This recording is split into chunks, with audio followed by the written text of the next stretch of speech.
শুভ সকাল আমার প্রিয় পরিবার, তোমরা সকলেই কেমন আছো? আশা করছি যে যেখান থেকেই আমার ব্লগটি দেখছো সকলে ভালো আছো। তোমাদের আশীর্বাদ ও ভালোবাসার হাতে নিয়ে আজকের ব্লগটি শুরু করেছি। আজকে হলো সোমবার, এখন বাজে ঘড়ির কাঁটায় ঠিক সকাল 6টা মতো। ঘুমের থেকে উঠেই মোটামুটি করে সংসারের সমস্ত কাজকর্মে হাত দিয়ে দিয়েছি। ওদিক দিয়ে জানো তো ঘর বারান্দাগুলো ঝাঁট দিয়ে দিলাম, আর দুয়ার ঘরগুলোই মারুলি দিয়ে দিয়েছি। আর জানো তো সকালে ঘুম থেকে উঠে সবার আগে দুয়ার ঘরগুলোই মারুলি দিয়ে দিই। কেন জানো? বলে নাকি দুয়ার ঘরে সূর্য ওঠার আগে মারুলি জল দিতে হয়, তাই আর কি ওটাই করি। যাই হোক, তোমাদের সঙ্গে গল্প করতে করতে ওই দেখো ওইদিকে আমার কাজকর্মগুলো শেষ হলো। আর ওই যে জানলার ঝাপটি তুলে সোজা চলে আসলাম কালকেকার রাতের যে সমস্ত বাসি বাসনপত্রগুলো ছিল সেগুলোকে মাজা ধোয়া করতে। তবে এই বাসনপত্রগুলো আজকে একটু বেশিই বেরিয়েছে, কারণ কালকে রাতে একটু তরকারি থেকে গেছিলো, সেই তরকারিটাকেই জাল দেওয়া হয়েছে। তাই আর কি তোমার কড়াই, খুন্তি আরও বিভিন্ন ধরনের বাসন বেরিয়েছে। এতে করে একটু সময় লাগলো সকালে কাজকর্মগুলো সারতে। তবে আজকে সকালের ওয়েদারটা একদম শীতকালের মতো ছিল, মানে কুয়াশা ভরা একটা আকাশ। তবে জানো তো শীতটা সেরকমভাবে লাগছিল না, কারণ কি বলতো, এই যে শীত নেই, তবে এখন কুয়াশা পড়েছে। এখন 6:30 থেকে 6:45 বাজতে চললো, তবুও কিন্তু দেখো কুয়াশা এখনও অবধি কমেনি। তো ওই যে কালকেকার রাতের যে সমস্ত বাসি বাসনপত্রগুলো আমার মাজা ধোয়া করা হলো, সেগুলোকে এখন জায়গা মতো ঘরে নিয়ে যাচ্ছে রেখে দেবো বলে।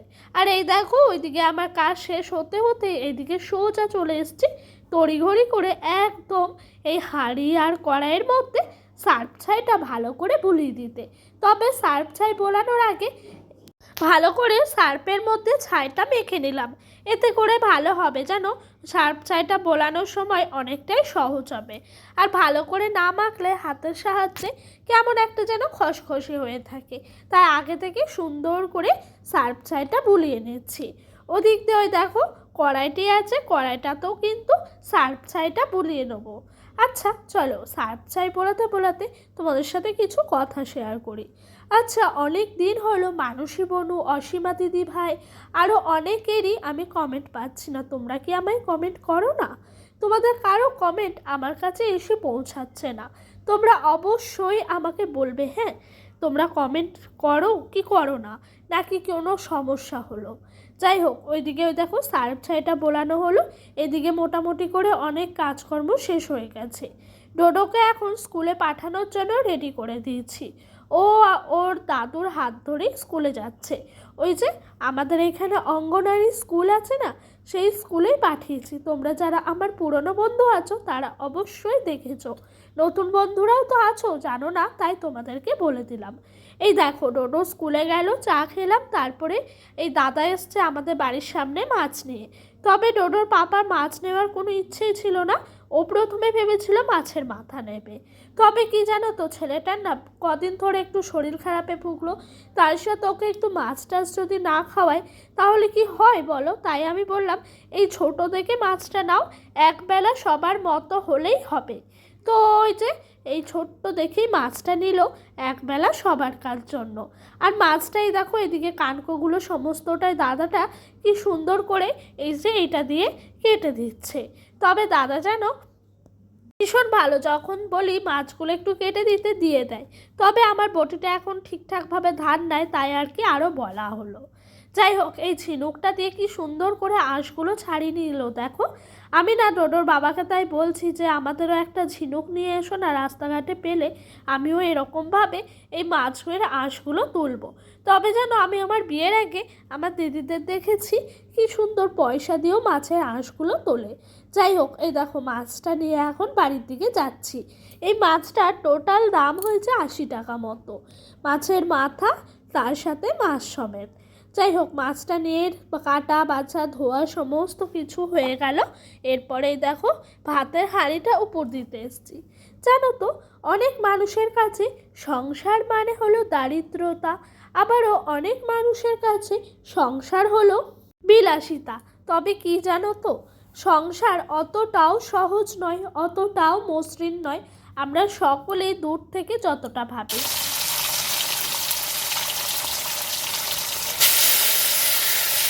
তবে জানো তো একটা সংসারে সুখ সব সময় বজায় থাকে না, আবার দুঃখও সব সময় স্থায়ী থাকে না। সমস্ত কিছু কিন্তু আসেই যায়, তবে কখনো কখনো এতটাই দুঃখ চলে আসে জীবনে, তখন মনে হয় যে সংসার জীবনে না আসলেই ভালো হতো। তবে কি বলো তো, সংসারে যতটা দেখবে সুখ পাবে তার থেকে 3 গুণ বেশি দেখবে দুঃখ পাবে। তবে সেই দুঃখটাকে মনে না রেখে নিজের সুখের দিনগুলোকে মনে রেখেই সংসার করাটাই হলো কিন্তু আসল মহত্তা। আমার জানো তো এই 5 বছরের সংসার জীবনের অভিজ্ঞতাটা তোমাদের সাথে আজ একটু আমি শেয়ার করলাম। সংসারে হিসেব করে চললেই সংসারটা দেখবে কোনো অভাব অনাটন আসবে না আমাদের মতো মধ্যবিত্ত পরিবারের গৃহিণীদের কাছে। সব সময় নিজেদের সঙ্গে তর্ক বিতর্ক চলতে হবে যে কোনটা করলে আমার ভালো হবে, কোনটা করলে আরও উন্নত হবে, কোনটা করলে আমার সংসারে হিসেব আসবে, এগুলোই ভেবে চলতে হয়।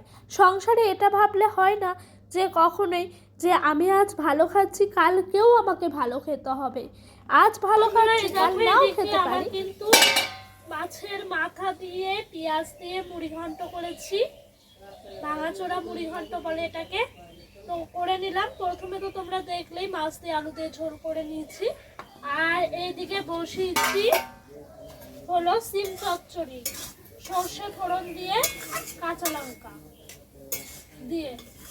আজকে জানো তো অনেকটাই বেলা হয়ে গেছে, এখন বাজে 1:15 মতো। রান্না বান্না এই শেষ হলো, এরপরে ডোডোকে স্নান করাতে হবে, খাওয়াতে হবে, আমি স্নান করব, অনেক কাজ রয়েছে। আজ জানো তো রান্না করতে করতে প্রচুর হিমশিম খেয়ে গেছি। কেন জানো তো, ওই যে সর্ষে গাছগুলো আছে না, ওগুলো দিয়ে রান্না করতে গেলে ভীষণ ঝামেলা হয়, তার সাথে মাছগুলো ভাজতে গেলে ভীষণ কষ্ট হচ্ছে। একদিকে জাল দিচ্ছি দাও দাও করে ধরে যাচ্ছে, আবারও জাল দিচ্ছি আবারও ধরে যাচ্ছে। মানে কাঠে বা গ্যাসে যেরকম থাকে মোটামুটি জাল, সেরকম না, জ্বলছে যখন দাও দাও করে জ্বলছে, তবুও কিন্তু ওইটা মেনটেন করেই এই রান্নাবান্নাগুলো সেরে নিলাম। ওই দেখো ওইদিকে আমার মোটামুটি করে সমস্ত রান্না হয়ে গেল, আর এই দেখো এদিক দিয়ে হাঁড়ি থেকে সমস্ত ভাতগুলোকে এই গামলাটার মধ্যে ঢেলে নিচ্ছি। কারণ কি জানো তো, এই গামলাটার মধ্যে থাকলে না ভাতটা বেশ ঝরঝরে থাকে, আর হাঁড়িতে থাকলে ভাতটা যেন কেমন গায়ে গায়ে লেগে থাকে আর কেমন যেন একটা হয়। তাই আমি প্রত্যেক দিন রান্নার শেষে এই গামলাটার মধ্যে ঢেলে রাখি, এতে করে ভাতটা অনেকটাই ভালো থাকে। আর জানো তো কালি হাঁড়ি ঘরে ঢুকিয়ে রাখতেও ভাল লাগে না, কালি হাঁড়ি দেখলে কেমন একটা যেন বিরক্তিকর লাগে। তাই হাঁড়ি টাড়ি একেবারে মাজা ধোয়া করে আমি রান্নাবান্নাগুলো সেরে নিই। আর এই দেখো তোমাদের সঙ্গে গল্প করতে করতে আমার কিন্তু মোটামুটি করে এই হাঁড়িগুলো মাজা হয়ে গেছে। আচ্ছা, আমি বেশ কিছুদিন আগে একটা পোস্ট করেছিলাম যে গুগল অ্যাডসেন্স পিনটা আমার এসে গেছে। সংক্ষেপে বলতে গেলে বলা হয় হাতে সোনার হরিণ পেয়ে গেছি। এই দেখে আমায় একটা বনু কমেন্ট করে বলেছেন যে দিদিভাই তুমি অনেক ভাগ্যবান, সেই জন্যই তুমি হাতে এই গুগল অ্যাডসেন্স পিনটা পেয়েছো। দেখো বনু, তোমার উদ্দেশ্যে একটি কথাই আমি বলতে চাই যে ভাগ্যবান বলে কিছু হয় না, অবশ্যই ভগবান আছে, তোমরা আছো, ভগবান আর তোমাদের ভালোবাসা ছাড়া এটা কখনোই হতে পারতো না। আমি পার্সোনালি মনে করি ভাগ্য বলে কিছু হয় না, প্রত্যেকটা মানুষ নিজের হাতে নিজের ভাগ্যকে তৈরি করে। তবে আমি যদি এই ইউটিউবে না আসতাম, দিন রাত খাটনি না করতাম, যদি ভিডিওই না পোস্ট করতাম, আমি কি পেতাম বলো? অবশ্যই নিজের খাটনি, ভগবান, তোমাদের ভালোবাসা আছে বলেই আজকে এইটুকু জায়গায় আমি আসতে পেরেছি। তবে এটা কিছুই না গো, যতদিন না হাতে ওই যে পেমেন্টটা পাচ্ছি।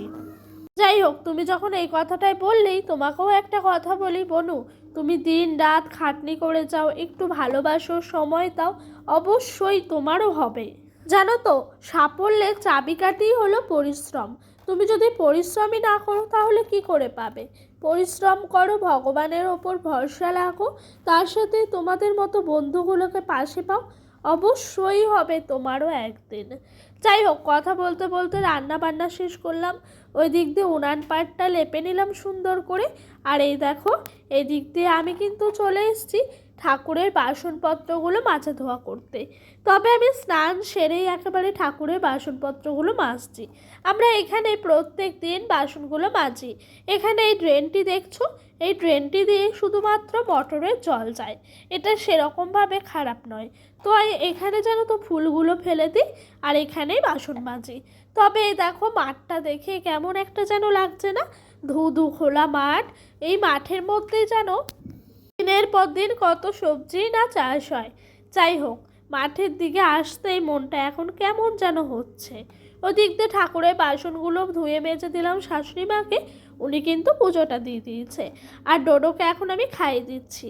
আচ্ছা, উনি পুজো দিয়েছে কারণ হলো উনি না পুজোটা প্রত্যেক দিনই দেয়। আর আমার যেহেতু ছোটো বাচ্চা আছে, অনেকটাই বেলা হয়ে যায় রান্না বান্না সেরে স্নান সেরে নিতে, তাই যেন তো আর ঠাকুরের সেবাটা দিতে পারি না। ডোডোকেও খাওয়াতে হয় সেই কারণে, তাই যেন তো ঠাকুরের সেবাটা দেওয়া হয় না। তাই দেখো এই দিক দিয়ে আমি কিন্তু ডোডোকে খাইয়ে দিচ্ছি, আর ও ফোনের মধ্যে কার্টুন দেখছে, তার সাথে ভাতগুলো খেয়ে নিচ্ছে। আজকে মাছ হয়েছে, এতে করে ডোডো ভীষণ মজা পেয়েছে। ও যেন তো নিরামিষ ভাত খেতেই পারে না। তবে কি জানো তো, ওকে না আমি সব সময় আমার মতো করে গড়ে তোলার চেষ্টা করি। কেন জানো তো, একটা মানুষের সব সময় যে সময় ভালো যাবে তা কখনোই হতে পারে না, খারাপ সময়ও আসে। সেই পরিস্থিতিটার সম্মুখীন হয়ে চলে কষ্ট না পেয়ে নিজে একদম স্ট্রং হয়ে চলতে পারাটাকেই আমি এখন থেকে ট্রেনিং দিই। তাই জানো তো, সব সময় ভালো মন্দ খাবার যে খেতে হবে তাও কথা নাই, একদম তুমি মোটামুটি খাবারও খেতে পারো, সেটাই শেখায়। আর এই দেখো এদিক দিয়ে আমরাও কিন্তু খেতে চলে এসেছি মাছের ঝোল ভাত এই সমস্ত খাবার। তো বন্ধুরা, এই দেখো ডোডো এই দিক দিয়ে খেলা করছে। আজকের মতো এখানেই বিদায় নিচ্ছি। তোমরা সকলে ভালো থেকো, সুস্থ থেকো, নিজেদের শরীরের খেয়াল রেখো। দেখা হবে নতুন একটা দিনের সাথে, নতুন একটা ব্লগের সাথে। বাই।